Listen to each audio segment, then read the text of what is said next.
Assalamualaikum warahmatullahi wabarakatuh. Perkenalkan, nama saya Helma Febriani Sipayu dengan NIM 220404032, Prodi Pendidikan Bahasa Indonesia.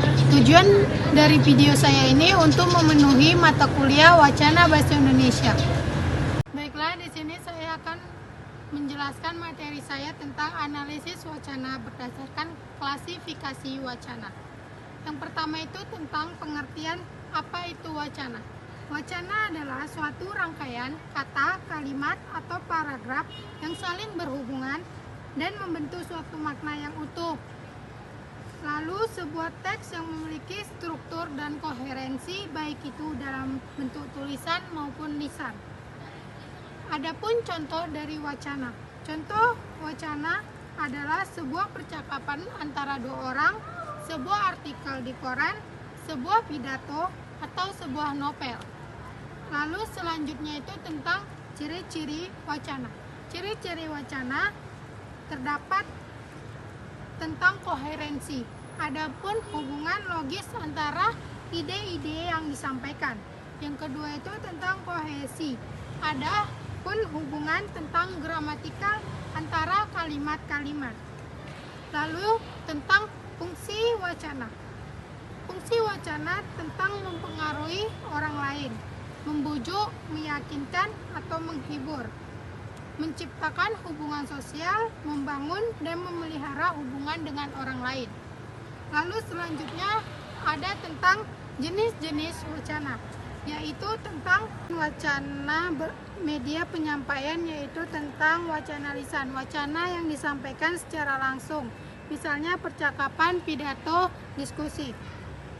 Lalu contohnya itu percakapan sehari-hari antara teman, pidato kenegaraan, diskusi kelompok.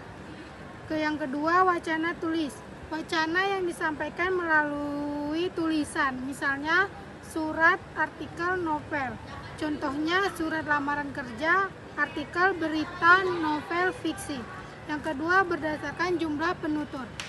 Wacana monolog, wacana yang melibatkan satu penutur. Contohnya itu pidato, presentasi, puisi. Yang kedua, wacana dialog, wacana yang melibatkan dua penutur. Contoh percakapan telepon, wawancara.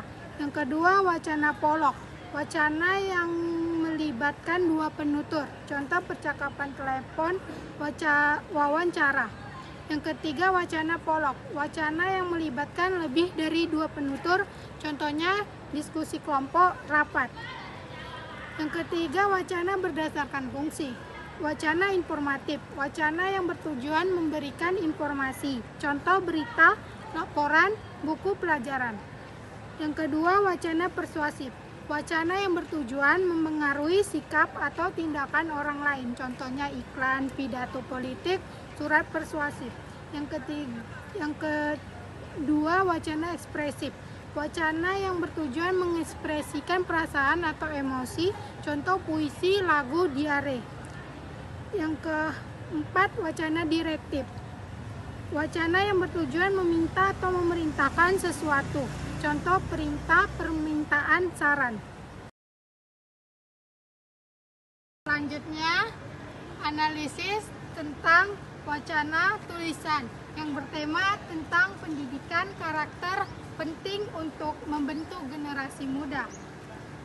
Analisis wacana berdasarkan klasifikasi wacana tulisan terdapat seperti jenis wacana, struktur wacana, dan tujuan wacana.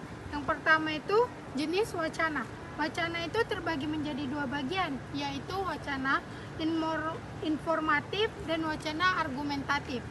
Yang wacana informatif adalah memberi informasi tentang pentingnya pendidikan berkarakter bagi generasi muda. Wacana informatif ini menjelaskan tentang berkarakter, tujuan berkarakter, serta orang siapa yang terlibat di dalam pendidikan berkarakter, yaitu di media massa, keluarga, masyarakat, dan sekolah. Wacana argumentatif. Wacana argumentatif ini juga membahas mengenai betapa pentingnya pendidikan berkarakter. dan berpengaruh terhadap masa depan bangsa. Wacana argumentatif menjelaskan pentingnya pendidikan berkarakter dan mempertegas bahwa semua pihak harus mendukung dalam mendidikan karakter. Yang kedua, tentang struktur wacana. Struktur wacana ini memiliki 3 struktur yang jelas, yaitu yang pertama, pendahuluan. Struktur wacana ini mulai dengan membicarakan betapa pentingnya pendidikan berkarakter yang tidak hanya berfokus pada pembelajaran akademik.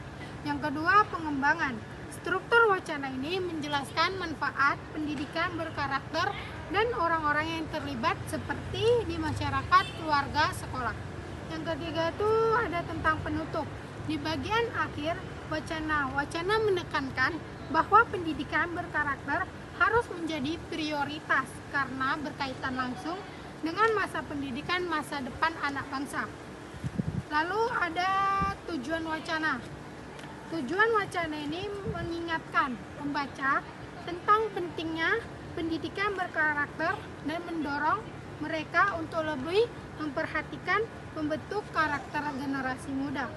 Tujuan dari wacana ini untuk menunjukkan kepada pembaca agar kita tahu betapa pentingnya peran dalam sekolah, keluarga, dan media massa dalam membentuk karakter yang baik pada individu yang lebih baik.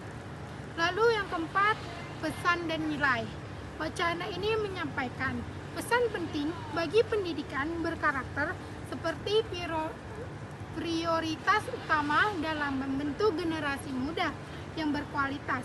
Pentingnya membangun anak-anak yang cerdas dan juga peduli serta memiliki integrasi terhadap orang lain. Ada juga nilai-nilai moral di dalamnya yang diajarkan seperti berdisiplin, bertanggung jawab, dan peduli terhadap orang lain. Lalu yang kelima ada fungsi wacana. Fungsi wacana ini terbagi menjadi 2 fungsi utama, yaitu wacana persuasif dan wacana informatif. Fungsi wacana persuasif adalah untuk mengajak pembaca memperhatikan pentingnya pendidikan berkarakter dan dukungan pengembangan karakter pada generasi muda. Lalu fungsi wacana informatif. Fungsi wacana informatif adalah menjelaskan bagaimana pendidikan berkarakter dilakukan dan siapa saja orang yang terlibat di dalam pendidikan berkarakter itu. Ada kohesi dan koherensi. Di dalam wacana ini, hubungan antara kohesi menjelaskan tentang keterkaitan antar kalimat dan antar bagian. Sedangkan koherensi menjelaskan tentang kesatuan ide agar terjaga dengan baik. Setiap paragraf terhubung dengan baik dan mendukung ide utama tentang pentingnya pendidikan berkarakter.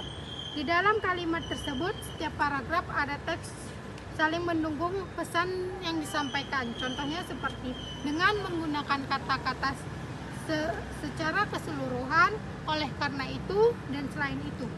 Yang ketujuh ada kesimpulan.